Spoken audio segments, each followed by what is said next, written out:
नमस्कार, हमारे digital platform में आपका स्वागत है। बरसों से जो बातें पर्दे में थी, जो इनकार की चादर में लपेट दी जाती थी, अब वो दुनिया के सामने है। पाकिस्तान ने खुद अपने मंसूबों का इकरार कर लिया है। जी हाँ, पाकिस्तान के पीएम शहबाज शरीफ ने पहली बार खुलेआम माना कि भारत ने ब्रह्मोस मिसाइलों से हमला कर पाकिस्तान के फौजी इरादों को नाकाम कर दिया।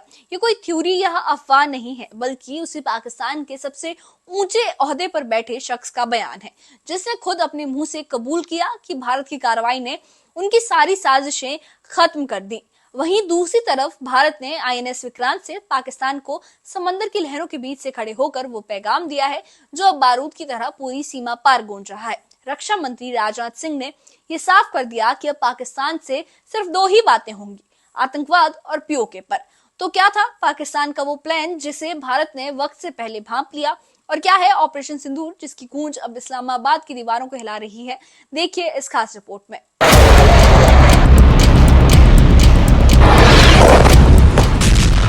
पाकिस्तान के पीएम शहबाज शरीफ का हालिया इकरारनामा सिर्फ एक बयान नहीं है, बल्कि पाकिस्तान की उस हकीकत की तस्दीक है जिसे अब तक वो झुटला रहा था, जिसे झुटलाया जाता था।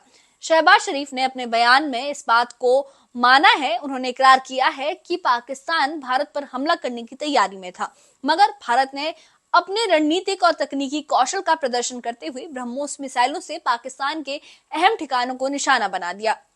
इस फौजी कार्रवाई ने पाकिस्तान की पूरी प्लानिंग को ध्वस्त कर दिया, खत्म कर दिया। यानी जो तैयारी महीनों से हो रही होगी, वो चंद मिनटों में भारत की सटीक स्ट्राइक से राख में तब्दील हो गई।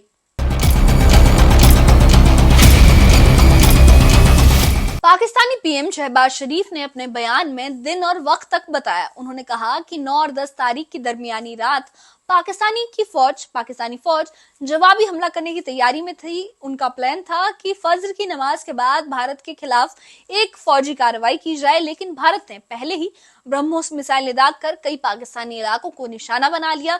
शहबाज शरीफ के मुताबिक भारत ने पाकिस्तान के कई एयरबेस तबाह कर दिए, जिनमें रावलपिंडी एयरपोर्ट भी शामिल है। उनके अल्फाज थे कि हम जवाब देना चाहते थे, लेकिन भारत ने पहले ही हमला कर दिया, ब्रह्मोस से तबाही मचा दी गई। ये बयान पाकिस्तान की सैन्य रणनीति पर भी सवाल खड़ा करता है कि क्या वो इतने कमजोर थे कि भारत ने उन्हें चुपचाप मात दे दी। 9th and 10th night we decided to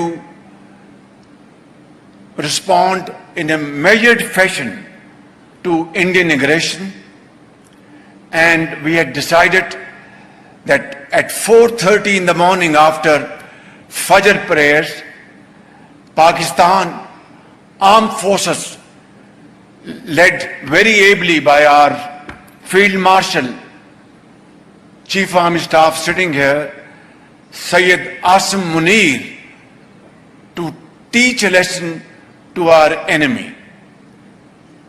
But before that hour reached, India again launched missile attacks, BrahMos, and hit Pakistan's various provinces, including airport in Rawalpindi and other places. यहाँ पे शहबाज शरीफ की बाइट ले लीजिएगा।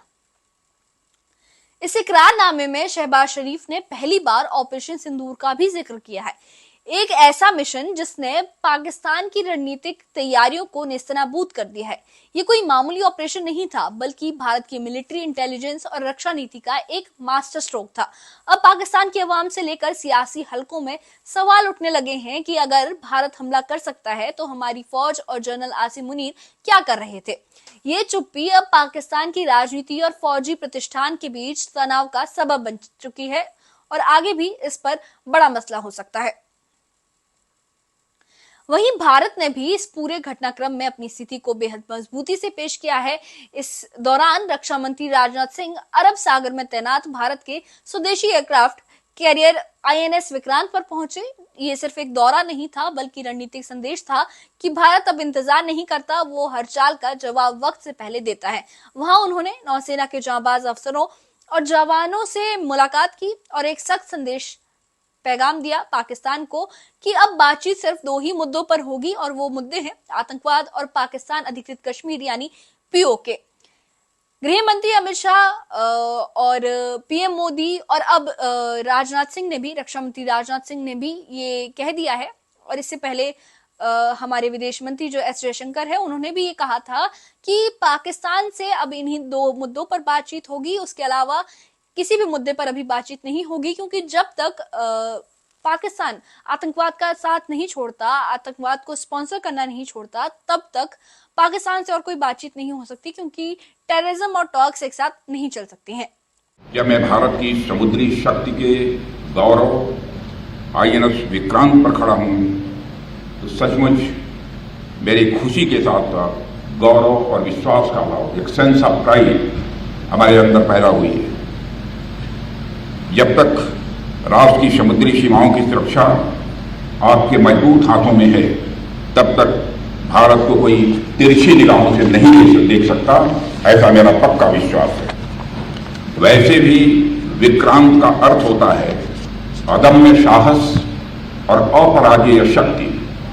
आज आप सभी जाबाजों के बीच खड़े होकर मैं इस नाम के अर्थ को साकार होता हुआ प्रत्यक्ष अपनी आंखों से सामने देख रहा हूं। आपकी आंखों में जो दृढ़ता है उसमें भारत की असली शक्ति स्वाभाविक रूप से झलकती है। साथियों, आज मैं यहां केवल एक रक्षा मंत्री के नाते ही नहीं आया हूं, बल्कि मैं स्वयं एक कृतज्ञ भारतीय के रूप में आप सबके बीच यहां खड़ा हूं। मैं आपके समर्पण को नमन करने और आपके शौर्य को सराहने और आपके परिश्रम को का अभिनंदन करने के लिए आया हूं, उसे सलाम करने के लिए आया हूं। रक्षा मंत्री का ये बयान सुनने में शायद छोटा लग रहा हो, लेकिन इसकी गूंज पाकिस्तान के सियासी गलियारों में महसूस की जा रही होगी। आईएनएस विक्रांत से बोलते हुए उन्होंने कहा कि अब पाकिस्तान को अपने आतंकी ठिकाने बंद ही करने होंगे। हम उससे अब कोई और बात नहीं करेंगे, सिर्फ आतंकवाद और पीओके का ही एजेंडा होगा जिस पे बातचीत होगी। जो हुआ वो तो महज वार्म अप था, यानी इससे पहले जो ऑपरेशन सिंदूर के तहत कार्रवाई हुई है उसे राजनाथ सिंह ने सिर्फ वार्म अप का करार दिया है, और आगे कहा है कि अब अगर दोबारा ऐसी हिमाकत हुई तो पाकिस्तान को हर बार पहले से ज्यादा कीमत चुकानी पड़ेगी। ये शब्द सिर्फ बयान नहीं थे बल्कि चेतावनी थी, और वो भी समंदर के सीने पे खड़े होकर राजनाथ सिंह ने ये चेतावनी दी थी। तो एक तरफ पाकिस्तान के पीएम का कबूलनामा है और दूसरी तरफ भारत की समंदर से उठी गर्जना है। इससे साफ है कि भारत अब सिर्फ रिएक्ट नहीं करता, वो एक्ट भी करता है, और वो भी पाकिस्तान से पहले। ऑपरेशन सिंदूर की गूंज सिर्फ पाकिस्तान ही नहीं पूरी दुनिया में सुनाई दी है।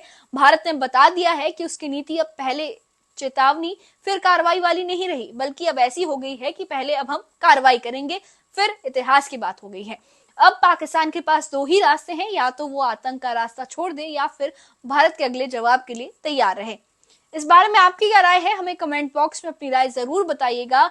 और इससे जुड़े अपडेट्स के लिए और ऐसी ही खबरों के लिए हमारे चैनल के साथ बने रहिए, हमारे चैनल को सब्सक्राइब करिए।